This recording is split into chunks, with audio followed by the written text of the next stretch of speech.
Woo! Brown trout, or salmo-trout, are among the most popular sports fish in the world.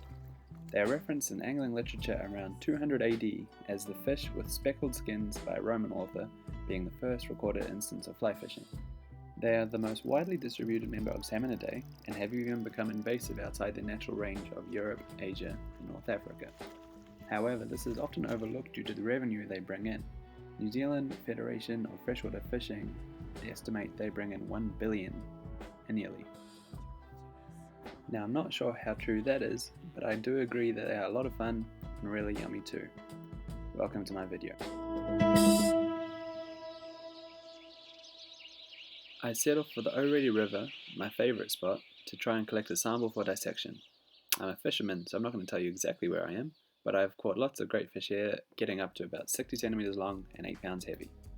This is fairly upriver, so specimens tend to be fairly dark or even ambery with lots of spots, like these handsome gentlemen. In contrast, their diadromous form, or seam run, tend to be more silvery and shiny. Note the difference from the far left to the rest. So trout are exclusively carnivorous. They might occasionally consume a leaf here and there. Piscivorous and insectivorous. This little guy mimics a bully or even a whitebait or a smelt cockapoo. Little darting movements will trigger their feeding actions, and that is how they go about their lives. In the wild, diet can change from season to season. In the springtime, they often chase whitebait and smelt, like these lures pictured, and as you can see, little fish take big lures still. They're very aggressive. This is due to dietary needs, but also available food, and they often tend to take trout, as pictured. In summertime, trout tend to feed a lot less and tend to only feed on smaller things like flies, hence fly fishing in the summer. And this is due to high temperatures and low DOs, resulting in low appetite. Fish or insects, they may obtain a lot of protein and fatty acids of various varieties. Most of that protein, when they're fully grown, goes towards their gonads to ensure reproduction for future generations. But when they're growing up, a lot of their mostly fatty acids rather than protein goes towards their growth, which is very rapid. I found these bullies inside trout stomachs, as well as eels, like this guy, and even the rare torrent fish. Traditionally, aquaculture systems have used wet feeds, including ground up fish, to mimic these diets. Nowadays, however, the development of dry feed has improved the effectiveness and reduced the cost of feeding. Still, feed costs make up about 50% of all production costs. This is due to their high protein requirements, about 50% of their feed being protein oriented, 35% about being lipid oriented, and the rest being carbs. These carbs are usually as a binder, as most of their carbs are excreted immediately. With that being said, trout diets tend to be slightly lower in energy content than salmon diets, and they can produce feeding conversion ratios up to about 1.0, being very effective. Though a lot of brown trout are raised in sea pens, a lot of trout farms are based in raceways or canals, being semi-open systems. This is due to their need for high oxygen content. This trout was in a low oxygen river, hence its lethargic behavior and unwillingness to feed. This specimen, however, was out in Bluff Harbour, showing they can be anywhere. The global total production for brown trout per year is 25,000 tonne. This is used a lot for food overseas, as pictured here, but in New Zealand they are solely used for replenishing river stock, since they are a sports fish and are actually illegal to sell as food. Such a shame.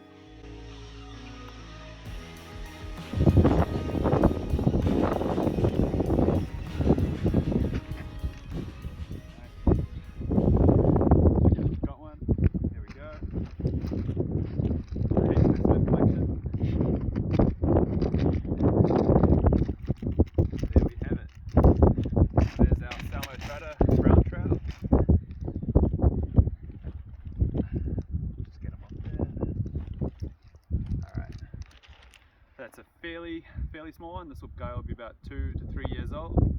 It's got a bit of a silvery sheen to it. This means he's been around the ocean.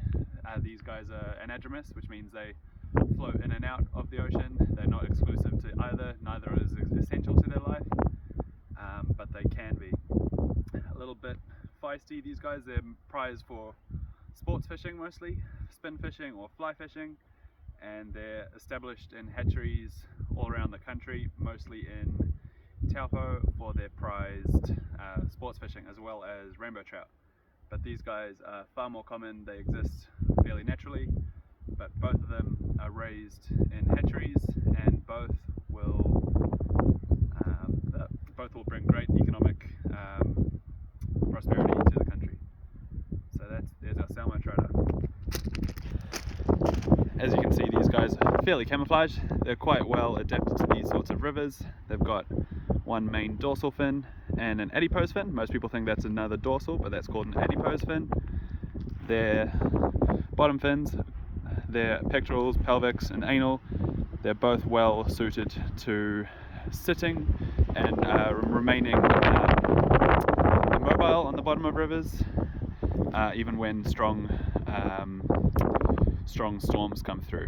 So they'll just perch at the bottom of the river, come up when they see something they want, and that's how they survive.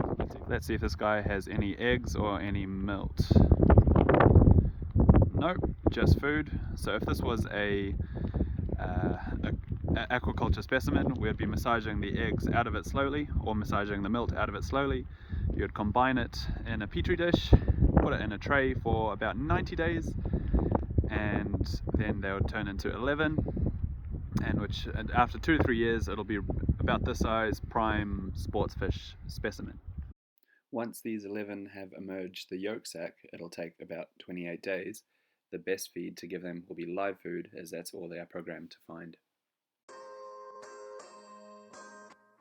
Here's our Salmo trotter that we prepared earlier. She's a girl. First thing I'll do, measure from tip of the jaw through to the very end. So its total length would be about 335 mil. Its standard length would be about 300 mil, and its fork length would be about 320 mil. But since it's a sport fish, we've got to be generous and say it's about 330 mil. So in terms of external anatomy, here we have the dorsal fin. You'll notice it has lots of rays. That's mostly for stability, especially whilst swimming. This here is the adipose. The adipose is mainly exclusive to freshwater fish.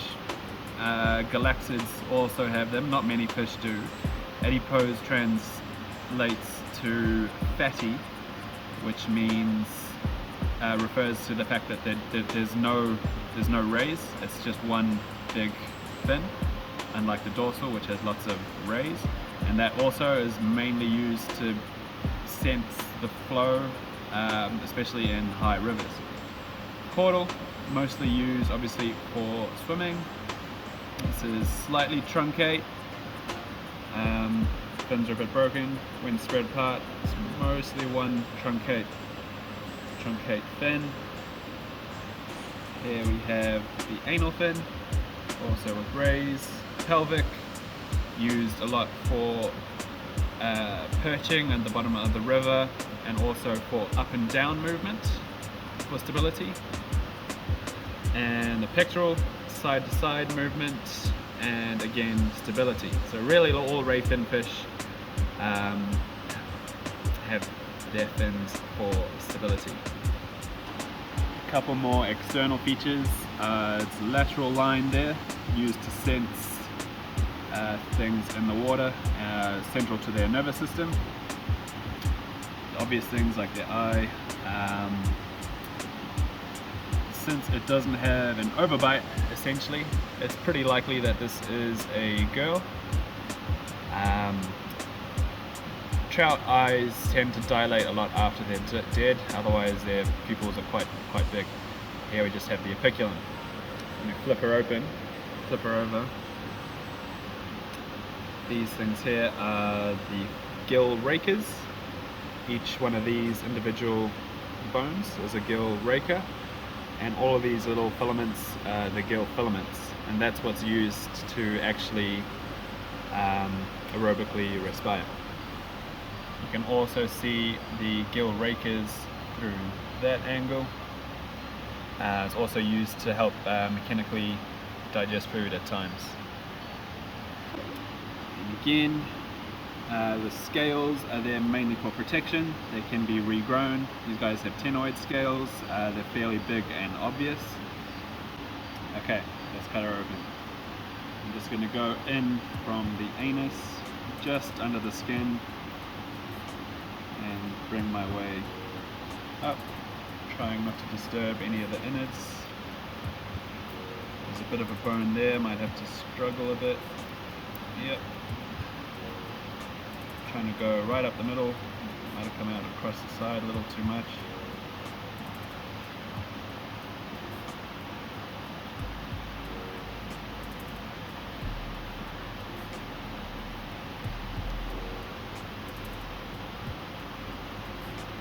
Yep, so there's that muscle there.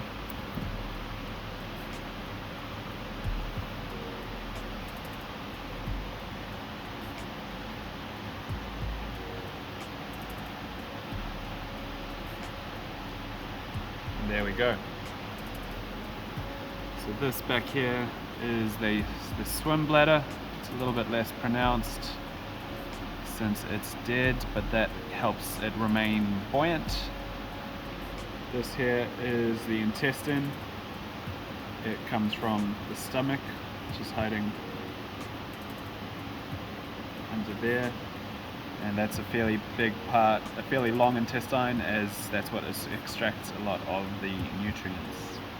The stomach, this one's quite small, but they can expand quite big so that they can eat prey, engulf prey bigger than what they can allow. So these appendages here are the pleuricoceca. They're a major site of sugar and amino acid uptake. They secrete enzymes that help the digestive system. This one's fairly small, but in salmonids, obviously brown trout are a salmonid, they can be fairly pronounced. So this here is the liver. You can see it's a quite nice blood red color, which means it was probably a healthy specimen with not too much fat or carbohydrates in its diet. Its main role is to store nutrients, and it also helps create enzymes. It helps excretion, and it forms bile to send it to the gallbladder. So we're just going to pop the swim bladder now, or at least pass through it. There we go. Good luck swimming now, buddy. There, the gonads. Oh, punctured it a little. But that, all the way back there, is the kidney, or the renal cavity, and that assists. Let's see if we can get under there a little more. You can see it's quite pronounced. It goes a fair way along the body. That's actually fairly common in freshwater fish. You can see it all the way back there even. That's because freshwater fish rely on their kidney to excrete waste a lot more than what marine fishes do. They also help excrete water in freshwater fish. Alright, move it around a bit. Okay, I believe that there's the spleen. So that serves as the main reservoir of red blood cells to the body. It's a bit small there. And that it's responsible for shipping those red blood cells around the body. You can see this one. There's no shortage of red blood in there. This is a fairly lean specimen, not too much fat to be seen, but there around the pleuricoceca there seems to be a little bit of fat. and that is just excess body fat from food. Might not even be it. I think that's a little bit there. I'm not sure if we'll be able to, but I'll try find the heart.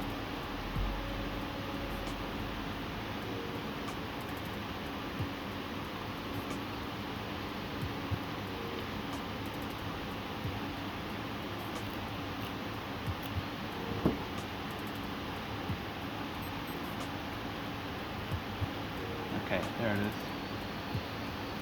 That's the heart over there, and that is obviously responsible for pumping blood around the body. Alright, last thing we're going to do is rip it up, and we'll see if we can find any trace of what this guy was eating.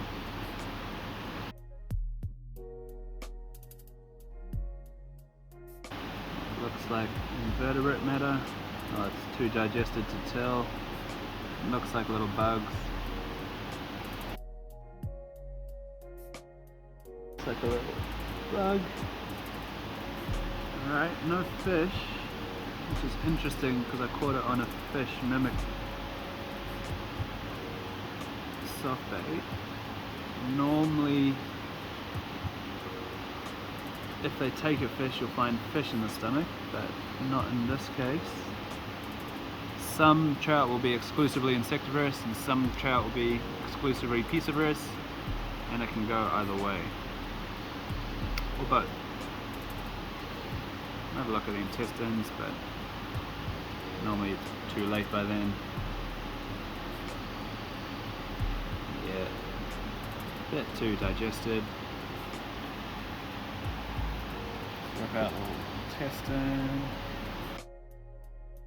So in the intestine I found a bit of small snails that must have been bottom feeding. Here's a little snail there. There's a few of them in there. Interesting since it's been, here's another. Caught it on a fish, that's a bit interesting. Oh, there's another little worm. There's another little snail. And that looks like a little rock which would have ingested by accident. Maybe thought it was a snail. Alright, that's interesting. This guy, as well as being a sport fish, is pretty young. So I'm going to finish ripping the guts out and take it to the smoker.